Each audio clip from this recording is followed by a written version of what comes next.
Tem gente que já até sabe o que ele vai fazer. Alguns acreditam que essa guerra é o sinal de que ele já está nos bastidores da política internacional, mexendo os seus pauzinhos e logo ele vai se manifestar. Mas quem é esse anticristo? Ou quem seria essa figura?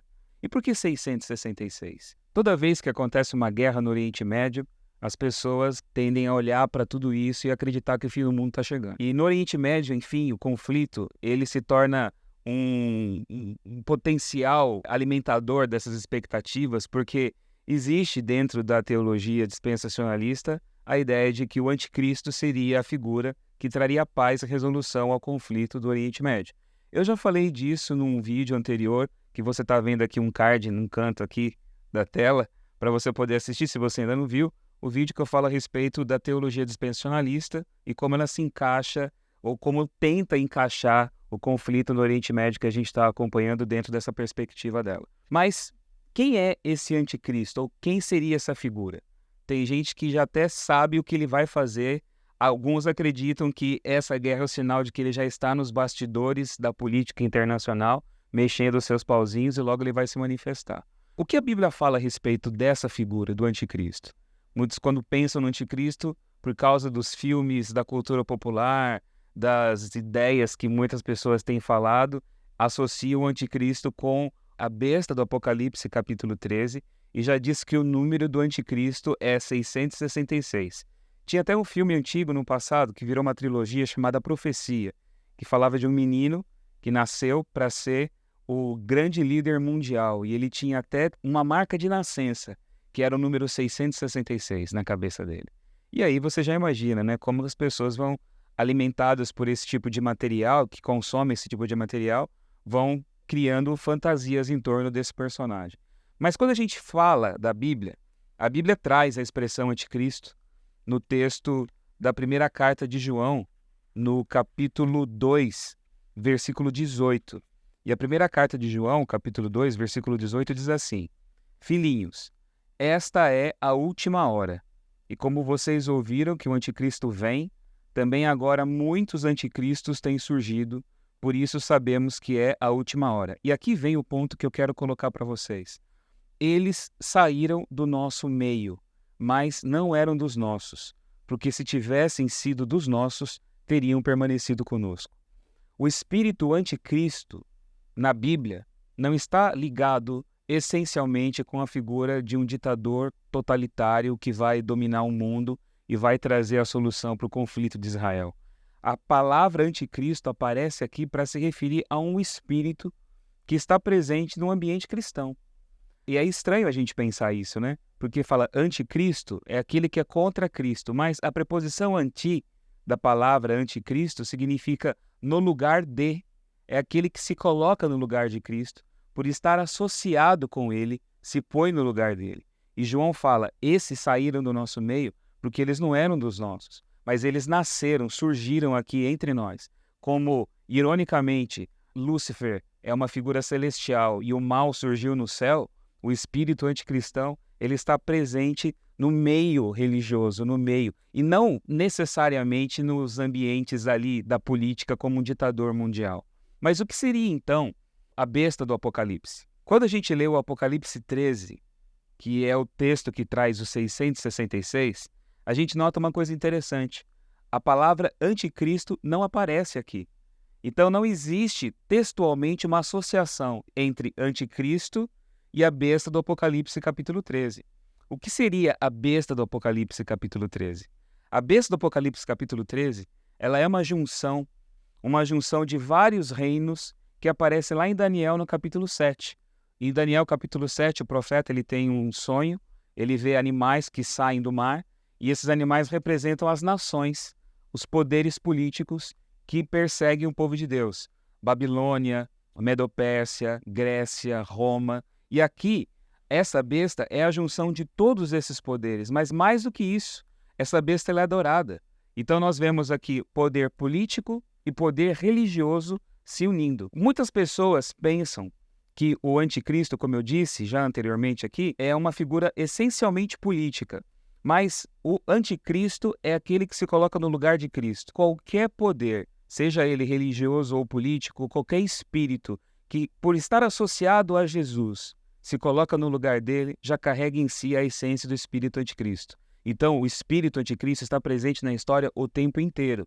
João disse lá no primeiro século, há 2000 anos atrás, que nós sabemos que esse espírito já está aqui presente entre nós. Então, não é uma figura escatológica que vai solucionar o conflito Israel-Palestina que nós estamos vendo agora. Agora, o que seria, então, esse poder aqui mencionado em Apocalipse capítulo 13? Essa junção de política com religião, que também não é novidade, não é uma manifestação dos últimos tempos, mas é uma junção, um casamento que já acontece na história há muito tempo. Esse poder aqui é denunciado no texto do livro do Apocalipse como sendo a essência do 666. E por que 666? 6 é um número associado ao homem. O homem foi criado no sexto dia. E aqui nós temos 3 vezes o número 6 sendo colocado. 666. 666. 3 no texto do Apocalipse é um número que está associado à natureza divina. Porque Deus é louvado no texto lá de Apocalipse capítulo 4 pelos anjos com o canto Santo, Santo, Santo. É aquele que é, que era e que há de vir. 3 vezes. Pai, Filho e Espírito Santo, a natureza da divindade. 3 é um número associado a Deus. Para vocês terem uma compreensão mais profunda a respeito disso, esse texto do Apocalipse está profundamente arraigado na história do livro do profeta Daniel, como eu disse para vocês, mas não apenas nessa visão, mas também na estátua de ouro que Nabucodonosor levanta e exige que seja adorada por todas as pessoas. Ele tem um sonho, e naquele sonho profético dele, a cabeça de ouro era o reino Babilônia. Só que ele queria que o seu reino fosse um reino eterno, que durasse para sempre.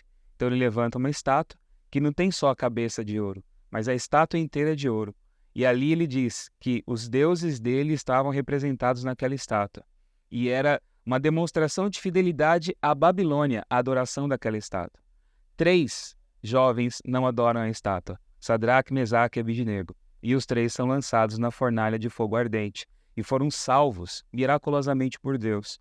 Nabucodonosor olha aquilo e, espantado, ele vê que o Deus dos hebreus era o Deus verdadeiro. Então agora ele muda o decreto.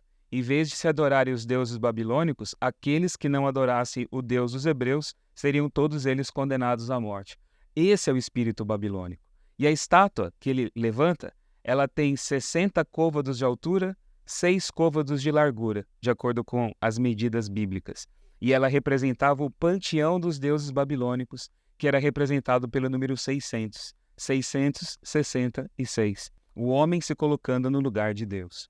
E isso acontece quando política e religião se fundem de maneira poderosa para impor as suas agendas, a sua visão, a sua ideia sobre a sociedade e sobre a cultura. Quando a religião ela se apoia na estrutura do Estado, na política, para poder se impor de maneira opressora sobre as pessoas, aí nós temos a construção do poder da imagem da besta. Então, 2 coisas.